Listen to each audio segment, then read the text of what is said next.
Au Nouveau-Brunswick, après le maire de Fredericton, c'est maintenant au tour du conseiller municipal Dan Keenan de partir en croisade contre les droits des francophones. Le conseiller Keenan souhaite qu'on modifie la Charte des droits et libertés parce qu'elle garantit, selon lui, trop de droits aux francophones du Nouveau-Brunswick. Il affirme que le système d'éducation anglophone est désavantagé par rapport au système francophone et que les francophones sont privilégiés dans la fonction publique. Le mois dernier, il a lancé un véritable cri de ralliement aux anglophones qu'il invite à reprendre le Nouveau-Brunswick.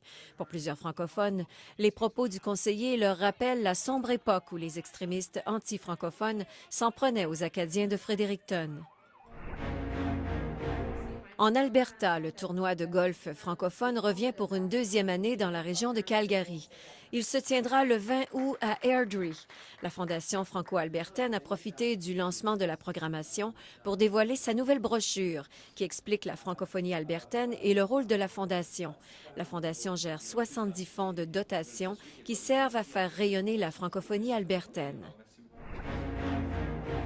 En Colombie-Britannique, le Conseil scolaire francophone ouvrira une nouvelle école de la maternelle à la troisième année à Oak Bay, à l'est de la capitale, Victoria.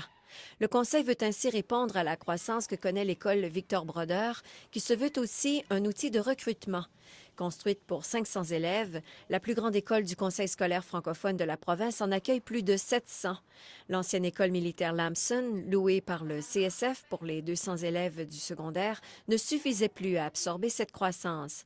Le CSF a donc décidé de louer l'école primaire Sundance et signer un bail de 5 ans avec la commission scolaire de la capitale.